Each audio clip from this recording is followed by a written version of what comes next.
आगे बढ़ते कर्नाटक में मुबैना वक्फ घोटाले पर बीजेपी लीडर अनवर मानपाड़ी की रिपोर्ट को तनकीद का निशाना बनाया जा रहा है। अंजुमन इस्लाम केजीएफ के सदर गनी मोहम्मद अनवर ने कहा कि अनवर मानपाड़ी मुसलमानों में फूट डाल रहे हैं, मुस्लिम लीडरों को निशाना बनाकर सस्ती शोहरत हासिल करना चाहते हैं। गनी मोहम्मद अनवर ने कहा कि रियासत की एक अजीम शख्सियत मरहूम अजीज सेठ, जिन्होंने किराए के मकान में अपनी जिंदगी गुजारी, उन पर भी अनवर मानपाड़ी ने तोहमत लगाई है। जीएम अनवर ने कहा कि अनवर मानपाड़ी की रिपोर्ट में वक्फ की जमीनों पर सरकारी कब्जों का जिक्र क्यों नहीं है।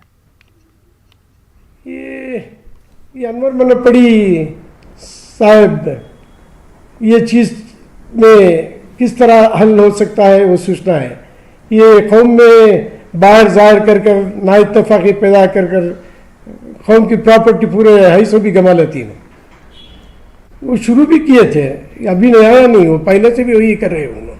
बीजेपी वालों का काम ही यही है ना, मुस्लिम लीडरों के सिवा दूसरा किसी दिखाई नहीं देते। उन्होंने मुस्लिम लीडर के ऊपर ज़्यादा नज़र उन्होंने कौम के बहुत काम किए, समझ गए आप। ये अल्लाह अजीज सेठ साहब मरहूम के ऊपर भी उन्होंने कहा, अल्लाह अजीज सेठ साहब आज तक उनकी खास घर तक नहीं बनाए, उनके ऊपर तहमत लगाए हैं। ये कहाँ तक सच है?